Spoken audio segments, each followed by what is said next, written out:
Vamos retornar aqui aos nossos trabalhos e, antes de mais nada, eu queria lembrar que a nossa palestra de hoje estará disponível no site do InovaDay em 5 dias úteis para que vocês possam assistir e compartilhar entre os seus amigos, ampliando a nossa rede de inovação em governo. Nós vamos passar agora ao debate com os nossos convidados, Mônica e Bruno, que serão aqui ancorados pelo nosso colega Edevar Gert. Edevar, por favor, passo a você o comando dos trabalhos. Okay. Obrigado, Pepe. Bruno, obrigado pela palestra. Mônica, muito obrigado. Assim, são palestras muito interessantes e que suscitam assim, um desejo de participação, se bem que a gente ainda não sabe como, né? Como é que a gente pode contribuir para essas atividades. Chegaram algumas questões. Eu vou fazer algumas questões e depois a gente pode abrir para a plateia para colocar as suas questões também. Ok? Para a Mônica, chegou uma aqui, Mônica, é interessante. Falando, essa questão especificamente sobre qual o peso da questão do narcotráfico para quem deseja ajudar uma comunidade, né? Eu acho que a gente já deve ter ouvido aí alguns relatos de dificuldades, e recentemente nós tivemos aí o caso do AfroReg, né, no Complexo do Alemão, que parece que está se retirando do Complexo do Alemão em decorrência da ação do narcotráfico. Você teve alguma experiência nesse sentido? Gostaria que você compartilhasse e contasse para nós como é que você lidou com isso. Bom, o narcotráfico está presente de qualquer maneira em qualquer comunidade que a gente trabalha. Eu trabalho com isso desde os meus 15 anos, e estou com 40, não me importa falar. Desde os 15 até os 40 faz tempo, né? E pensando sobre quantas vezes eu já tive, em todos os lugares você tem a questão, eu não digo nem do narcotráfico, vamos pensar na questão de quem comanda as comunidades, né? Vamos pensar em comando. Comando quer dizer um espaço e uma forma pré-estabelecida de relação com aquela comunidade. Eu não posso chegar numa comunidade negligenciando que existam, né, diversos outros comandos ali. Então, eu preciso, pelo menos, me apresentar de alguma forma, e existem várias formas de se apresentar. Eu prefiro aquela com respeito, e eu, por incrível que pareça, nunca tive problema. Não que eu nunca levei um susto, já levei vários sustos, mas problemas mesmo de não conseguir operar nas comunidades, eu nunca tive. Até porque a maneira como a gente colocar claramente o que você vai fazer, né, para todo mundo, você estabelecer contato com todas as lideranças, e aí eu não vou fazer nenhuma diferenciação entre o que é legal ou ilegal, né? E você estabelece essa relação, e com algumas você vai ter parceria, com outras não, né? Mas a relação de definir o que você vai fazer, estabelecer pelo menos um contato e deixar claro qual é a sua intenção, eu acho que é o que tem dado para a gente o que a gente chama de licença para operar em todos esses territórios que a gente vem trabalhando. Ok. A gente depende aí de lidar com essas circunstâncias aí e assim, essas lideranças às vezes acabam inibindo de fato o trabalho. O trabalho passa a ter um tipo de recorte aí, ou você conseguiu trabalhar com a sua proposta original? Eu consegui trabalhar com a minha proposta original. Na verdade, eu imagino que talvez a gente não tem nenhum projeto específico. A gente trabalha com projetos de desenvolvimento que trazem a comunidade, né, para perto, a partir daquilo que elas têm vocação, a partir daquilo que elas gostam. Provavelmente, não vai vir ninguém com vocação para o narcotráfico pedir que eu apoie o desenvolvimento do negócio deles, até porque o negócio deles funciona super bem. Então, assim, porém, muitas mães, tias, primas, que não estão diretamente envolvidas com o narcotráfico, mas fazem parte da família dessas pessoas, querem montar pequenos negócios e não conseguem. E, a partir daí, se envolvendo dessa maneira, elas passam a ter. Então, a informação acaba chegando para essas pessoas de uma maneira positiva, porque, afinal de contas, a gente apoia um grande número de pessoas que fazem parte da comunidade, né? E se essas pessoas que estão ligadas ao narcotráfico se estabeleceram em comunidades, há que se pensar que, se as pessoas continuam morando lá, alguma coisa positiva eles vêm trazendo para aquele grupo, né? Eu nunca tive nenhum problema até porque eu não trabalho também diretamente com isso, né? Com inibição de venda ou esse tipo de coisa, né? A gente trabalha com um todo, que muitas vezes acaba por reduzir a quantidade de pontos no local, porque quando você melhora um espaço de uma praça, onde antes havia consumo e hoje não pode mais haver, você realmente, né? Porém, quando isso está ligado à proximidade com escolas e tal, você tem como negociar, né? Já falando, pô, mas você acaba... Gente, mas está do lado de uma escola. Pô, a gente não tinha combinado que perto da escola não ia ser, sabe? Então, assim, eu acho que estabelecer claramente os limites é uma coisa bacana para todo mundo, tanto para a gente que trabalha, quanto para quem está no território, quanto para as pessoas que vivem no território e não têm relação nenhuma com atividades ilícitas. Ok. Eu vou voltar nessa questão, porque essa questão é palpitante. o Bruno, tem uma questão aqui para você. A pergunta diz o seguinte, né? Eu posso usar o Colab em qualquer ponto do Brasil e esperar seu encaminhamento? Essa é uma ótima pergunta, também fizeram aqui durante o intervalo. Antes de qualquer coisa, o Colab não é uma grande empresa ainda, então somos 5 pessoas de fato trabalhando, então utilizamos o nosso tempo aí do jeito que dá, se nos virando, né? Então, quando a gente lançou o Colab, explicando um pouco da lógica, a gente só lançou para o Recife, porque a gente queria fazer esse trabalho bem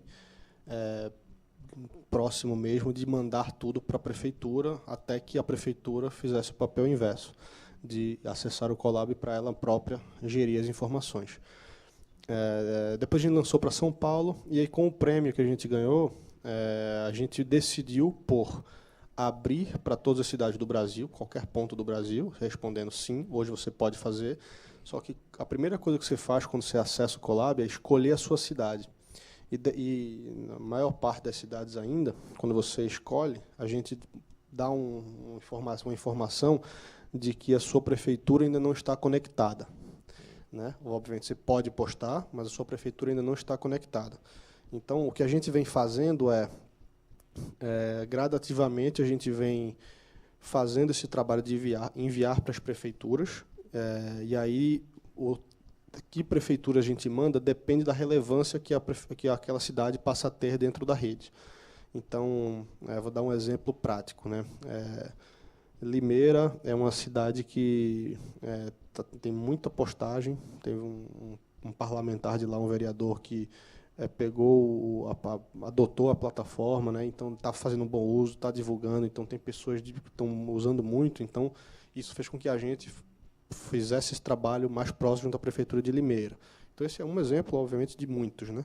Então a gente está com um planejamento aí para nos próximos 2 meses passar a mandar para todas as prefeituras que têm postagem no Colab, a gente passar a mandar, mas hoje a gente está fazendo esse trabalho gradativo por falta de recurso mesmo humano para fazer esse trabalho.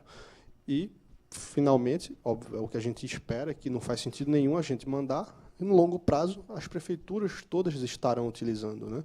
Assim como cada vez mais prefeituras estão nas redes sociais fazendo a gestão do Facebook, vão estar lá fazendo a gestão das coisas que chegam no Colab. Então, assim, esse trabalho é um trabalho que a gente vai começar a fazer, vai aumentar e vai chegar num ponto que ele vai começar a diminuir, porque as próprias prefeituras vão fazer o papel de acessar lá para fazer a gestão. Ok. Quando você fala que a prefeitura não está... Conectada, você está dizendo o seguinte, que a prefeitura ela não pode responder diretamente aquele post que foi colocado sobre um buraco? Não que ela não pode, mas que ela não está respondendo. A sua prefeitura ainda não nos procurou para receber e nem nós estamos mandando.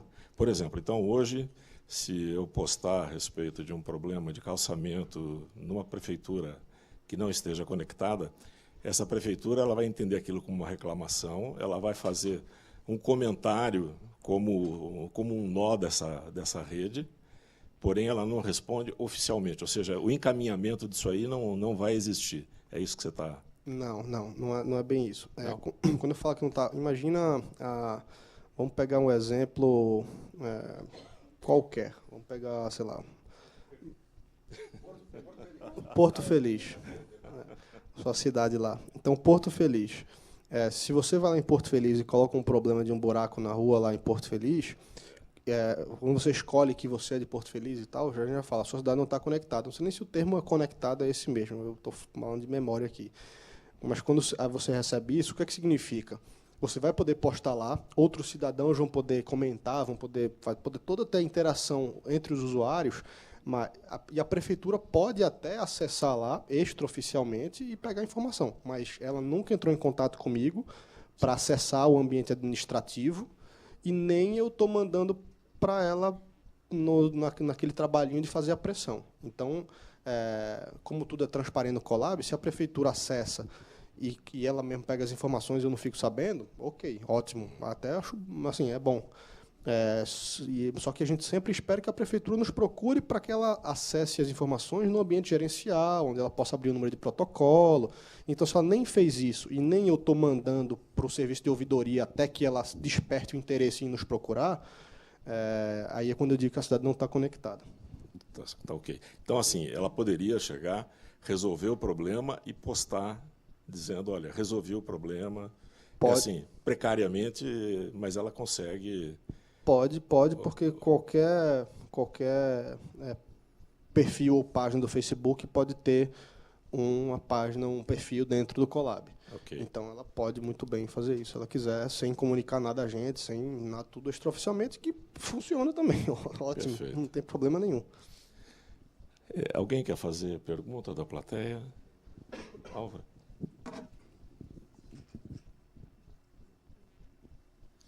Bom dia, meu nome é Álvaro Gregório, e eu queria perguntar, que o Bruno falou duas coisas agora e eu fiquei em dúvida. Em dúvida não, me deu uma outra ideia. Primeiro é sobre o ambiente, quando a prefeitura adere ao Colab, ela tem um ambiente administrativo, é isso? Eu queria que você explicasse um pouquinho isso daí, dela ter um ambiente de quem administra soluções e tudo mais, que o Colab reserva para ela. Imaginei que seja isso. Uhum. E segundo, anteriormente você falou assim, nós temos uma prefeitura aqui em São Paulo que é bem ativa com a prefeitura de Limeira. Eu não sei se foi só um exemplo ou se é caso real. Seria interessante, por exemplo, para o Colab criar um ranking de prefeituras mais ativas ou aquelas que respondem mais rapidamente ou tenham mais eficácia, enfim, esse tipo de coisa, não quantitativamente, porque aí seria um pouco injusto, mas de ter algumas métricas por isso. Então, é mais essas duas partes que eu gostaria que você comentasse. Tá. Sobre número 1, sobre o ambiente administrativo, assim a gente oferece.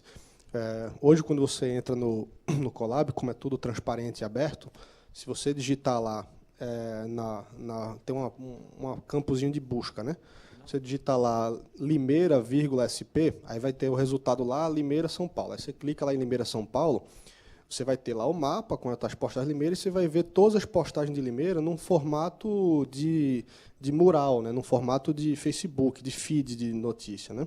E o que a gente oferece para a prefeitura é um ambiente administrativo. Nesse ambiente administrativo, você tem algumas coisas. Você tem, número 1, um mapão da cidade, completão, de todas as postagens que estão lá, etc. Você tem um dashboard, então você tem alguns indicadores de número de postagens por dia, quais as categorias de postagem, você tem alguns gráficos de indicadores, e aí você tem acesso às postagens num formato gerencial, né, tabelado. Ao invés de ser formato de mural, você tem acesso às postagens no ambiente administrativo, ou seja, tudo tabelado, e aí você consegue fazer uma busca por por status da solicitação, porque aí o que é que você consegue fazer nesse ambiente administrativo? Cada postagem ela vem originalmente com status novo. E aí você pode recusar uma postagem. Quando você recusa, só esclarecendo, você não apaga. Quando você recusa, você fala, não posso te dar um protocolo porque eu não tenho informações suficientes. Então, assim, motivo da recusa. Aí eu recuso por endereço incompleto. Ou recuso por... Enfim, tem outros motivos possíveis para você recusar abrir um chamado. Você pode aprovar o chamado, né? Ou seja, você pode ter uma pessoa só fazer uma triagem para checar se aquele chamado é real. Você pode abrir um chamado, ou seja, aquela postagem que alguém colocou de um buraco vai sair de um status de novo para um status em andamento, e aí você emite um número de protocolo e especifica qual que é o órgão responsável por resolver aquele problema.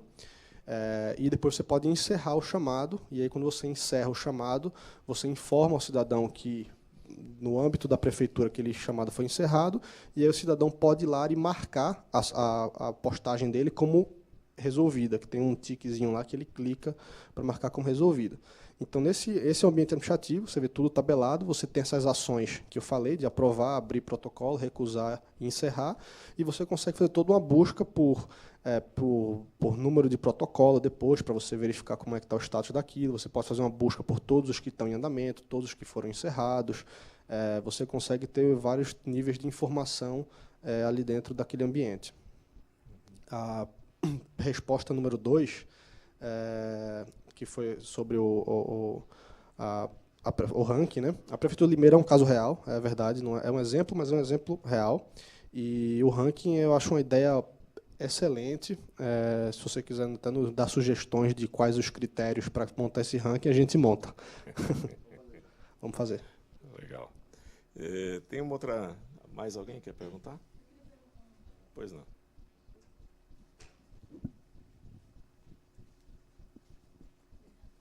É para o Bruno. Bruno, hoje, por exemplo, se eu vejo um problema de asfalto, eu vou lá no site da prefeitura, no órgão que cuida dessa parte, e mando uma mensagem, faço uma reclamação como cidadã, e eu já faço isso e recebo sempre um retorno, né, do status, do que vai acontecer e tal. Você entende que a ferramenta de vocês ela vai ser um substituto das outras ferramentas que a prefeitura tem, em termos de acesso, né? É uma pretensão de vocês? Está dentro do que vocês esperam? Legal. Eu não diria substituto, eu diria complementar. Da mesma forma como as redes sociais, elas... Como é que é disruptive em português? Eles romperam. Da mesma forma, as redes sociais mudaram completamente ali o comportamento das empresas no relacionamento com os consumidores. O saque telefônico continua existindo, né? Até quando, não se sabe, mas continua existindo. Então, o Colab ele surge como uma ferramenta complementar, dentro daquela solução zona completona que a gente fala, o sistema que a gente oferece de workflow interno e de comunicação de volta com o cidadão e aquele aplicativo que vai para o fiscal de rua. Dentro dessa solução zona completa,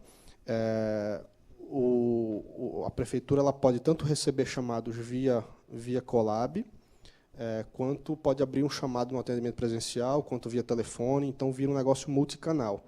E o Colab é mais um canal, né? Ele começa como mais um canal complementar, que tem a vantagem para o cidadão de ser transparente e de ser colaborativo, né? É um pouco... respondi a tua pergunta? Tem uma pergunta aqui do Júlio Honório, que é um colaborador, assim, quase todos os Inovadez, então acho que eu te fazer uma menção aqui ao Júlio Honório, muito legal. O Júlio Honório pergunta para a Mônica que ele tem observado que a maioria das ações de melhoria são realizadas em comunidades mais carentes. Me parece claro que comunidades não tão carentes, bem orientadas e regularmente assistidas, as necessidades seriam outras. Ele quer saber se você já participou em experiências envolvendo ações realizadas em comunidades não tão carentes. Né? Eu já participei diversas vezes. aí por conta da empresa mesmo. Né? Então, por exemplo, o que a gente vê? A gente observa que esse mindset de trabalhar junto e colaborativamente não está dentro dessas comunidades também.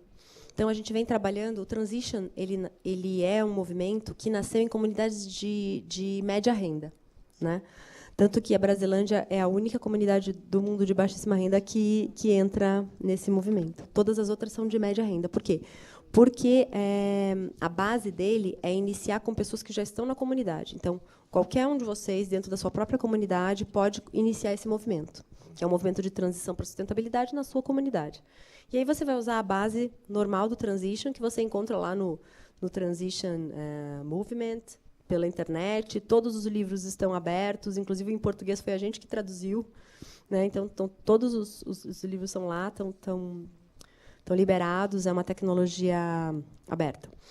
E o que a gente vê? Da mesma maneira, algumas coisas todas as comunidades têm. E a primeira necessidade, que é a de aprender a se organizar e de aprender a agir e decidir colaborativamente, não é uma coisa que é só das comunidades pequenas, das comunidades de baixíssima renda. É de todas as comunidades, principalmente as de alta renda. Né? E a gente tem dado cursos, por exemplo, ligados ao Gaia Education, que é o que eu disse, são as ferramentas, né? Trabalhando com processo decisório, criação de consenso, relacionamento e convivência dentro de comunidades de altíssima renda. A gente tem dado, inclusive, em condomínios daqueles que vocês possam pensar, aqueles, a gente diz classe A, gargalhada, né? Que é exatamente criando esse mindset para eles passarem a decidir de uma forma colaborativa. E se baseando também numa coisa que parece muito simples, mas exatamente naquelas duas regras. Né? Faça aos outros só o que gostaria que fizesse a você, e a sua ação certamente terá uma reação. Né? Do lado contrário. Então, assim, ninguém... eu digo, o plantio é facultativo, mas a colheita é obrigatória. Então... É interessante, porque normalmente você associa isso aí a uma atividade mais voltada à população carente. Mas a gente vê que, em grandes condomínios, você tem um problema de relacionamento, de convivência, de estabelecimento desse consenso de uma forma muito assim, eloquente. Né? Legal, achei muito boa a questão. O Bruno, o Marcelo Andrade quer saber o seguinte: se as reclamações colocadas no Colab, ele pode utilizar com finalidade judicial futuramente. Meu Deus. É boa, a questão é boa.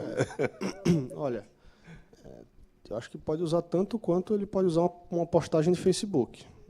Então, eu não sou advogado e no outro evento que me fizeram, que me fizeram uma pergunta parecida com essa, assim, voltada para o mundo jurídico, né, de se é possível, e se eu estava preocupado em processos e essas coisas e tal. A minha resposta foi, não sei, não parei para pensar, não tá. Esse é um mundo que ele ainda não existe. Fazendo um parêntese assim sobre essa coisa de internet, né? Tem um site de leilão, né? De aquele você posta algum produto, não Mercado Livre, mas aquele de venda direta, né? Que você posta o seu negócio, aí eu vejo lá que você está querendo vender tal coisa e aí eu vou lá e compro, né? Aí um cara acabou o namoro com a mulher e ele postou a foto dela nesse site dizendo o preço, né? Obviamente chamando a mulher de qualquer coisa menos de arroz doce, né? E aí a mulher processou o site. Quem conhece esse site sabe que não tem nenhum tipo de moderação ali, né? O site você é comprador e vendedor, você posta se quiser e tal. Eles não têm condições de saber. E o site foi processado com uma quantia altíssima de indenização para a mulher. Entendeu? Então, um desses sites, inclusive, que é um site de Londres, resolveu sair do Brasil porque falou, inferno, esse país maluco aí, que fica, não tem nada a ver com isso. Né? Então, assim, eu, sinceramente, não penso nessas coisas. Eu sei que é ainda tudo muito nebuloso e o caminho que isso pode seguir a gente nunca sabe, de fato. Uhum. Legal. Tadeu Costa pergunta para a Mônica se tem alguém trabalhando a parte de identidade visual para as ações do grupo dentro da comunidade. Olha, a gente não tem ninguém trabalhando identidade visual, até porque é um projeto multi-stakeholder, a gente fala, né? Então, cada um tem o direito realmente de colocar aquilo da maneira como achar melhor, né? Então, assim, eu não posso, sei lá, obrigar um cara a usar um logo porque eu acho mais bonito, porque você acha mais bonito, porque ele está de acordo com o design mais moderno do... Né? Eu preciso aceitar que, naquele momento, aquilo é o que ele enxerga como sendo a sua própria identidade. Né? Assim, relativamente, se é bonito para um ou para outro, né, a minha identidade é a minha identidade. Né? Eu sou o que eu sou naquele momento. Então, a gente jamais cerceia esse tipo de atividade. E a identidade visual, com certeza, ela não é uma coisa linear. Nesse caso, como vocês puderam observar até quando eu coloquei todos os loguinhos ali. Achei bonita a identidade visual. Achei que tinha alguma coisa... De real identidade. Muito bom. Bruno, tem uma questão aqui. Assim, nós temos aí, assim, quem tem Twitter, quem já tem Facebook, quem tem Orkut, daí, de repente, olha e fala, puxa, mais uma rede social.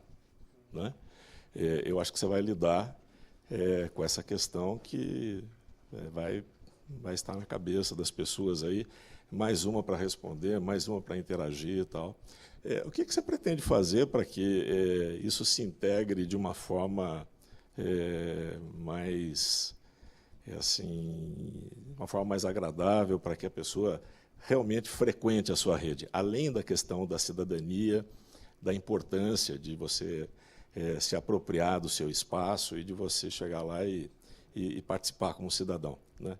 O que vocês pretendem colocar para que, olha, seja divertido entrar lá, seja gostoso entrar lá, ou seja, tem alguma outra... Você está pensando em alguma outra forma de atratividade? Legal. Sim, a gente tem toda uma estratégia aí de gamificar, né, o Colab. Então, hoje a gente tem uma coisa bem simples ainda, que é um ranking, né, esse ranking das pessoas. Então, esse ranking é uma pontuação que tem a ver com quanto você posta, o quanto você tem de apoio nas postagens que você publica. Então, tem uma parte de ranking. A gente vai implementar em breve a questão dos badges, né, para características que você vai passando a ter baseado nas interações que você faz. Então, aqueles troféus, né, lá Foursquare, que você vai ganhando e tal. Então, tem muito disso. Mas uma coisa que a gente sempre discute, assim, e que a gente tem muito claro na nossa missão aí, a grande graça do Colab é ver o problema ser resolvido. Né? Então, o nosso principal case, foi onde a gente lançou inicialmente e tudo, que é o Recife, que apesar de eles não estarem acessando esse ambiente administrativo, por uma questão burocrática mesmo, por enquanto, a gente manda tudo para eles vão respondendo e os problemas começaram a ser resolvidos. E aí, nessa relação, que é uma relação de amor e ódio, né? Porque eles começaram odiando e ignorando, e aí, depois, com o tempo, eles passaram a ter que dar respostas mais convincentes, e aí, depois, quando eles resolveram o primeiro problema, a repercussão positiva foi tão grande que eles falaram, puta, que legal. Não é só para o cidadão que é bom resolver o problema. Para a imagem do prefeito, da prefeitura, do gestor público, é bom resolver. E aí começa todo um ciclo virtuoso. Né? O cidadão começa se eu postar no Colab, é resolvido por algum motivo do além, talvez seja porque seja uma coisa pública, transparente, que todo mundo vê e a prefeitura se preocupa mais, mas é essa grande graça de que faz as pessoas voltarem, e o que eu identifico é isso. Quem usa muito o Colab, quem vê quem postou alguma coisa, que teve uma resposta, que teve um resolvido, aquilo é que faz a grande graça do negócio. Legal. Só complementando, o seu piloto foi Recife. Eu não diria... É que eu queria fazer uma pergunta em cima disso. Pode fazer. Né? Qual foi a sua estratégia para propagar o Colab, para criar esse piloto?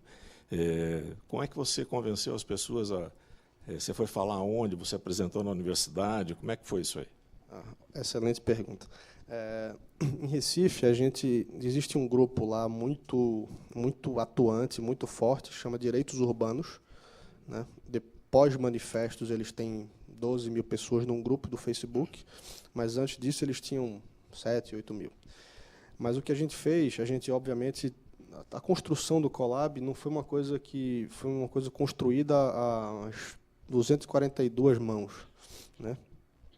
A gente falou com muita gente, assim, na concepção do negócio, antes de existir qualquer coisa. Então, aquilo obviamente, já criando uma expectativa, mas aí a gente conversou com esse grupo, com esse movimento lá, que é o de Direitos Urbanos, que eles têm a questão da mobilidade muito forte, tem a questão do planejamento urbano muito forte, de não simplesmente construir um shopping no meio da cidade sem avaliar o impacto daquilo ali.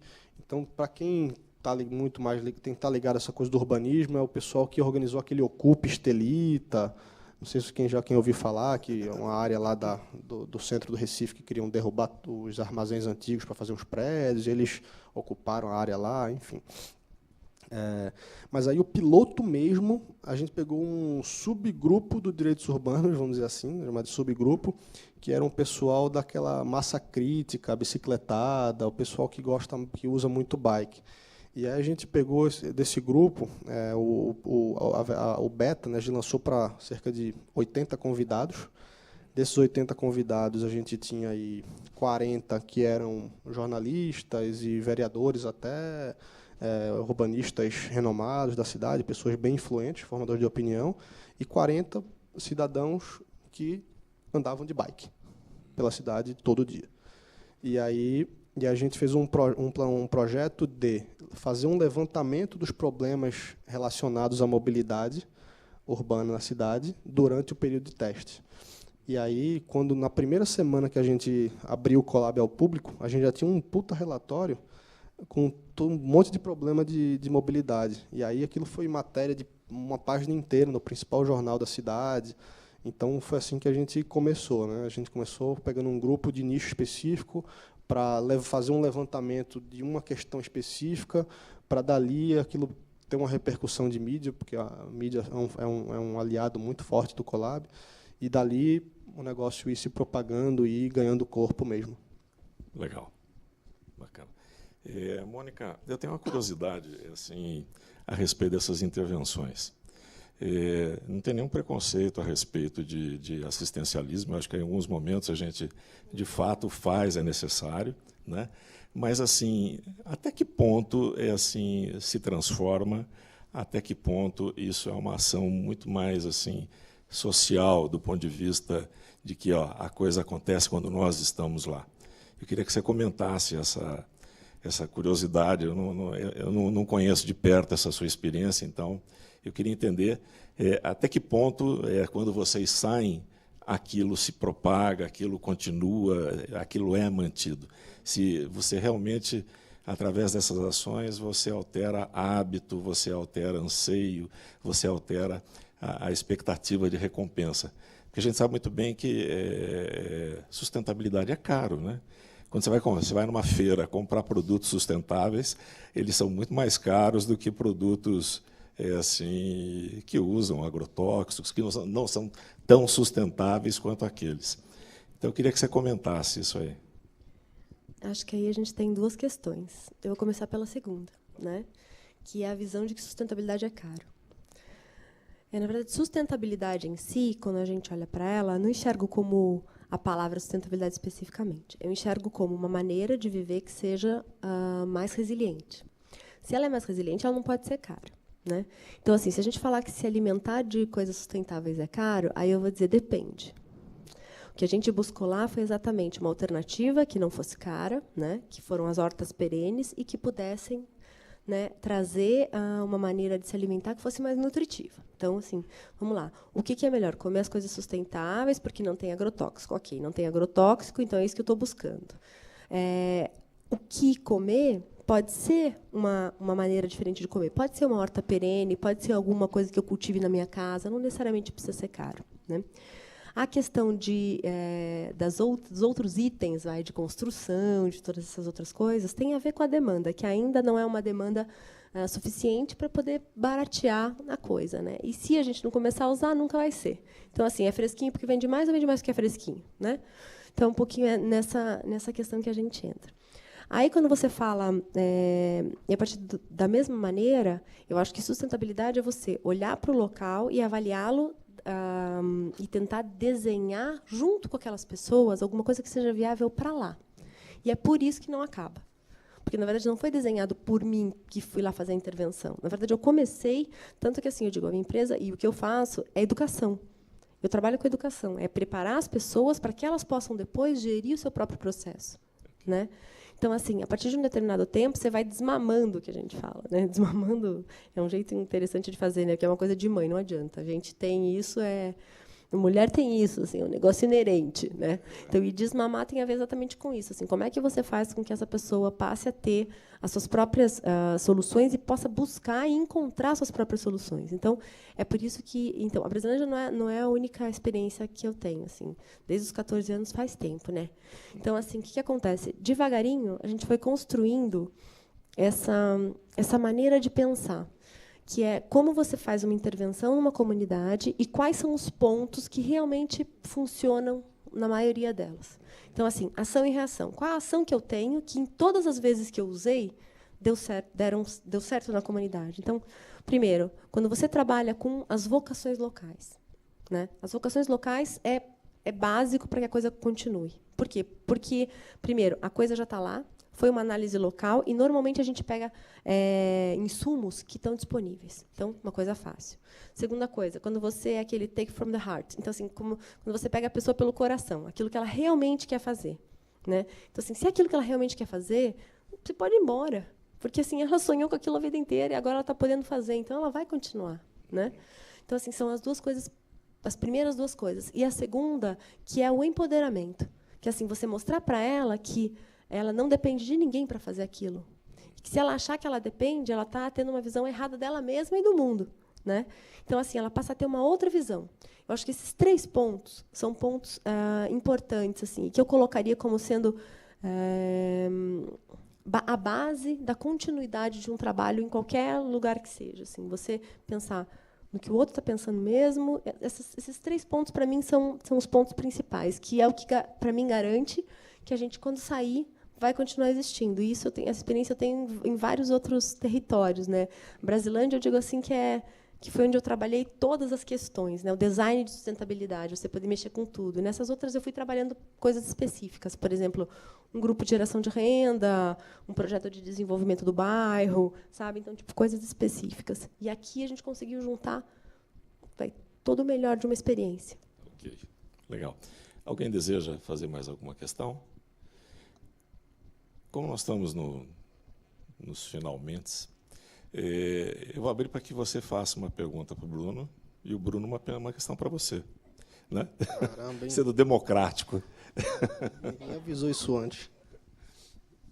Começa aí, Mônica, que eu ainda preciso pensar na minha pergunta. Nossa, é bem tipo, nada cavalheiro, então. Ao contrário. Para responder, não para fazer pergunta. Mulheres primeiro, né? Não, mas assim... Bom, a minha pergunta para você, que é uma coisa que eu estava pensando ali até agora, é de que maneira a gente poderia usar uma ferramenta como essa dentro de uma comunidade também, e de que forma ela poderia ser um levantamento de dados para essa comunidade. Sabe que você falou dos movimentos. Como é que eu posso fazer? Porque as pessoas dão opinião, né? Eu fiquei olhando para aquilo e falei, nossa, quanta informação, né? Quanta informação preciosa. Como é que isso pode ser para a comunidade se empoderar como uma base de indicadores para ela? É possível, você acha? Não sei. Opa, estou doido para arrumar alguém que me ajude nisso, que a gente tem um projeto. É um projeto, né? Lembra quando eu falei da campanha, que a gente ficou frustrado porque não levou à frente, etc. e tal. Uma das coisas que ia fazer parte da campanha e que terminou A gente foi fazer a campanha do outro cara, mas chegou lá, já tinha toda uma estrutura montada, a gente não conseguiu implementar o nosso projeto da campanha colaborativa, né? E uma das coisas que logicamente, é muito claro para a gente é que o acesso ao smartphone ainda é altamente limitado para a classe média para cima, e a própria web pega ali bastante uma classe C, mas quando você chega numa comunidade muito carente, é difícil até o acesso a uma lan house, mesmo a um ambiente web, né? Então, a gente tinha um projeto que a gente precisa de duas coisas, e uma das coisas você pode nos ajudar. Esse projeto é de fazer uma ação numa comunidade utilizando totens, implementando totens com ligação via 3G, alguma coisa desse tipo. Esse totem pode ser um totem físico, né, de madeira, lá, com um tablet embutido, alguma coisa assim, quanto pode ser um totem humano, né? Uma pessoa com um tablet fazendo esse trabalho de levantamento, né, passeando ou determinando alguns pontos dentro da comunidade para que as pessoas cheguem e vão até lá e publiquem os problemas da comunidade, quanto o totem, se for humano, ir passeando e junto com as pessoas ajudando a fotografar, a marcar os pontos e tal. Então, esse é um trabalho que a gente está louco para fazer. A gente também. E aí, inclusive, até na hora de chegar para uma empresa, para bancar esse custo, acho que tem toda uma coisa de patrocínio aí que acho que consegue, de apoio mesmo, que a gente, principalmente se a gente se juntar, acho que a gente consegue levantar, porque precisa, né? Então, esse é um exemplo que é uma coisa que a gente já tem isso na cabeça há muito tempo, a gente queria ter feito na época da campanha, não fez, e agora no Colab a gente está para fazer isso, não é numa comunidade muito carente, mas é até numa cidade do Marajó, uma cidade chamada Breves, no Pará, é lá na ilha do Marajó. A gente está com um contato lá que eles estão... É engraçado, a Breves a cidade não é tão pequena, não, mas eles estão com um projeto da Breves 2030, ou Breves 2025. E a gente está com esse projeto lá para acontecer lá com eles. Então, mas numa comunidade carente, assim, numa cidade grande, seria... Eu estou louco para fazer. Quer fazer? A pergunta para a Mônica... Você quer trabalhar comigo nesse projeto? Era tipo isso mesmo. Acho que era assim, mas a principal coisa assim que eu queria entender, tipo, como é que a entrada, né? Você falou que você começa numa comunidade com 5 pessoas, né? Mas aí eu acho que antes de 5, acho que tem uma, né? Talvez tenha. Você chegou lá na Brasilândia e tipo, como é que você garantiu que você não ia levar uma arma na cabeça? Que porta você bateu? A primeira, assim, sabe, o pezinho na água ali. Como é que é esse pezinho na água? Como, se você quiser dar o exemplo específico de Brasilândia, pode ser também, ou genericamente. Brasilândia foi um pouco diferente, porque eu estava numa fundação que já estava lá dentro, né? Então, foi N vezes mais fácil. Agora, entrar numa comunidade, a primeira coisa que você precisa é, primeiro, entender quem ela é. Então, assim, para entender, você vai tem alguns pontos já pré-estabelecidos que são mais fáceis. Por exemplo, você vai num CRAS primeiro, né, numa unidade básica de saúde. Essas pessoas conhecem o território. A partir daí, você conversa com os agentes de saúde são um grande ativo que a gente tem nas comunidades, né? Então, assim, eles vão dizer para você quem é a pessoa. A partir daí, você explica para essa pessoa, para esse agente, o que é que você gostaria, e você chama essa outra pessoa para uma reunião, né, para que ela entenda o que você quer, e pergunta a ela se seria possível ela nos conectar com outros agentes. A partir daí, você tem o que a gente chama de licença, né, licença para operar. E aí você vai entrando, e aí sim você vai construindo a sua rede dentro daquela comunidade, né? Devagarinho, sempre respeitando as pessoas e sempre buscando entender, porque a pessoa tem gente que fala assim, você sabe quem eu sou? Eu falei, olha, me desculpe, nesse momento não sei, mas o senhor pode me dizer, né? Isso não é o fim da picada ele perguntar para você, você sabe quem eu sou, né? Você fala, meu, quem é esse cara perguntando isso para mim, né? Esse cara é um cara que nessa comunidade deve sentir que tem uma grande atuação e a gente precisa respeitar a forma dele ser. E cada vez que você quando a pessoa te aborda de uma maneira mais, se diz uma arma na cabeça mesmo, né? Se a pessoa te aborda de uma maneira violenta e você responde de uma maneira não violenta, a resposta geralmente é assustadora para os dois lados, assim, porque eu já passei por isso. Um cara me encostou na parede assim e falou de uma maneira super. E aí eu expliquei para ele o que eu estava fazendo ali com calma, né? Eu sei que essa parte é uma parte um pouco complexa, assim, né? Aí, com calma, você explica o que é e tal, aí fala que você já teve uma conversa com não sei quem, o cara vai se acalmando, assim, né? Bom, esse cara depois acabou virando quase meu guarda-costas, assim. Ele andava comigo, quando eu ia para um lugar, ele falava assim, senhora, não desce lá não, porque hoje deu treta lá embaixo, não tá bom de chegar lá hoje. Acho que a senhora ficar aqui por cima hoje. Então, assim, tem umas coisas que acabam virando informações importantes, assim, e porque as pessoas acabam te querendo bem mesmo. Você cria uma relação que é uma relação pessoal mesmo. Enfim, não sei se expliquei, mas... Com certeza explicou. Legal. Eu queria agradecer, Mônica, a sua generosidade de ter vindo até aqui para falar sobre o seu projeto. Bruno, muito legal, parabéns pela premiação. Foi muito bom tê-los aqui nesse dia de hoje. Muito obrigado.